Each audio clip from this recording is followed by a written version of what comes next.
Hey y'all, MadYocco here. Today I am doing an unscripted review of the Tactile Chupacabra.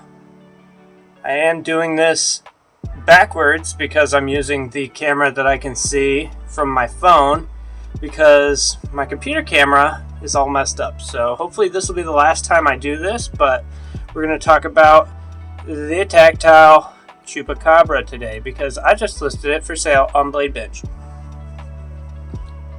First things first, this knife feels incredible in the hand. It's got it's pretty thick back here around the super lock, the scales and whatnot. We've got some large chamfers going on and a deep carry pocket clip, which is not reversible. I believe we're looking at titanium screws. They could be steel, I'm not sure. Let me grab a magnet. Okay, so I'm going to guess these are steel because the magnet pull is pretty strong, but that could just be attracted to the liners. Overall, very pretty knife. It does have, it looks like it's got a little bit of weight relief on the inside here. As you can see, there's some slotting, but not much, as this is kind of meant to be a heavy duty blade.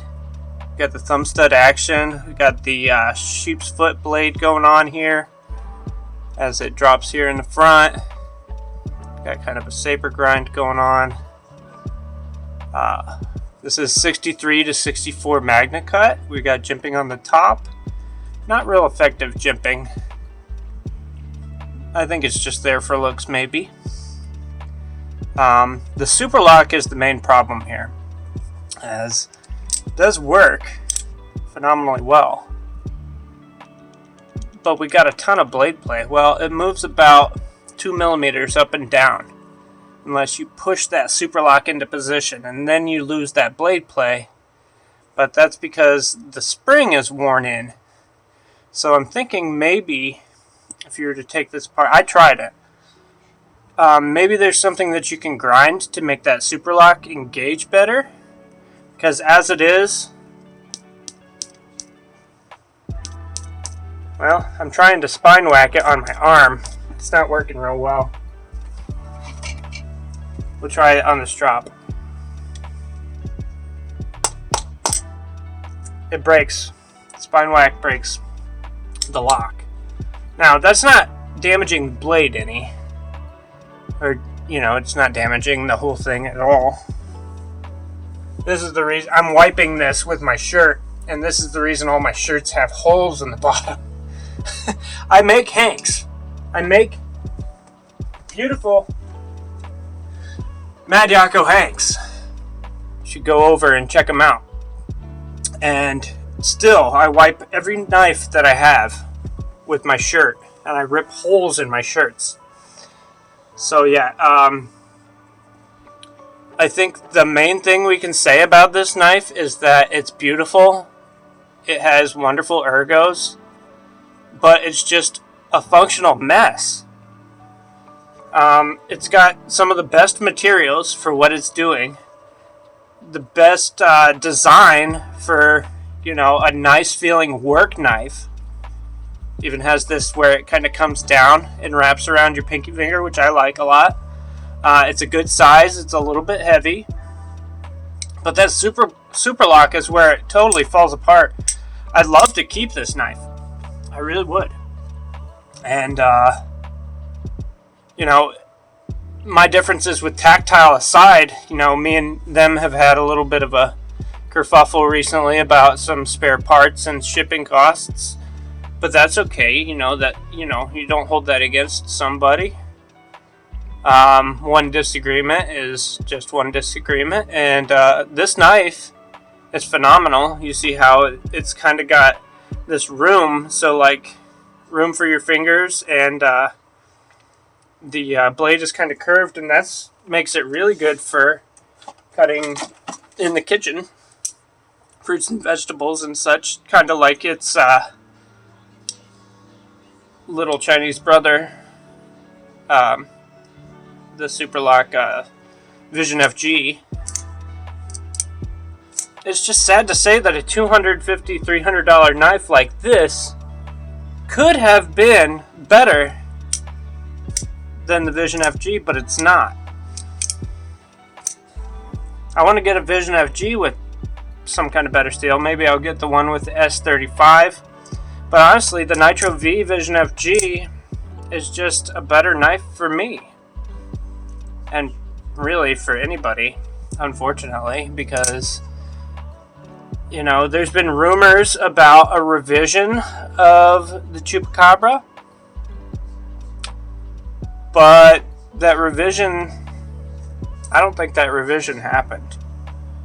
Maybe some people have a good Chupacabra, have gotten a good Chupacabra, but I know I didn't.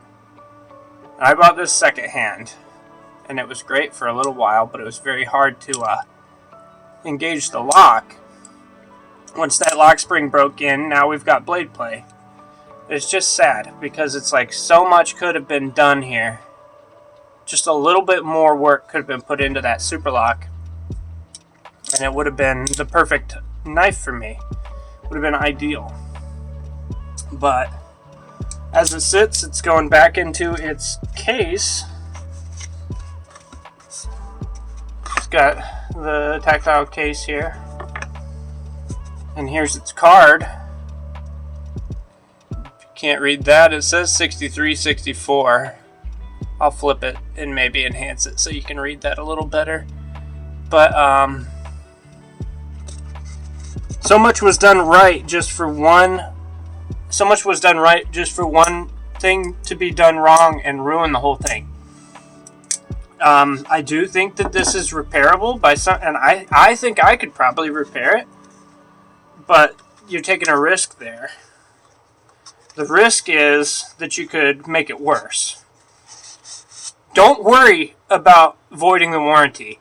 Tactile's not going to honor it anyway. I don't know if they have a warranty. All I know is that Tactile is pretty awful at customer service. So, you know, if you're going to fix something about this, if there's something to be fixed, just know that you're kind of alone in that endeavor, because I don't think Tactile is going to help you without paying them a good amount of money. I can't say that for sure. That's just my opinion. So Tactile, you know, don't hex me for talking bad on you, but you didn't help me when I needed help. And as much as you say you might have tried, you did not. You tried to meet me halfway, and that just wasn't enough for me. Because honestly, shipping a screw that's this big is not ever going to cost $10. Use Pirate Ship. It costs $4 every time in a padded envelope.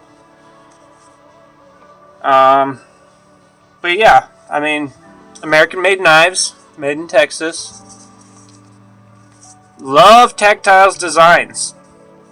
They fail at the customer service aspect, and also this knife specifically, I think they blew their load too soon before optimizing the internals of the Chupacabra. So if you're thinking about buying a Tactile knife new, do your research. Go watch a few videos and see if that specific knife has had issues, because I know the Maverick did. Maverick had a bunch of issues, and I didn't do my research on that. So I should have. And because I didn't, I wound up having to tinker with it quite a bit to make it up to snuff for myself. And also that that standoff and screw that were stripped, all I had to do was switch the screws out with the other one. And by the grace of God, now they both fit snugly. So I didn't need a replacement anyway, so that's good. But this one, there's just a lot. I think there's some internal work that needs done to make this functional again. It's functional. You can use it as a knife, but like a hard-use knife, I'm not sure if I would trust it because of that blade play and how the lock breaks. But I think there might be a way to fix that, but if I can sell it and get, you know, close to what I paid for it back, then I'll put that money towards another knife, because I'm a knife reviewer, and factory, this knife really let me down.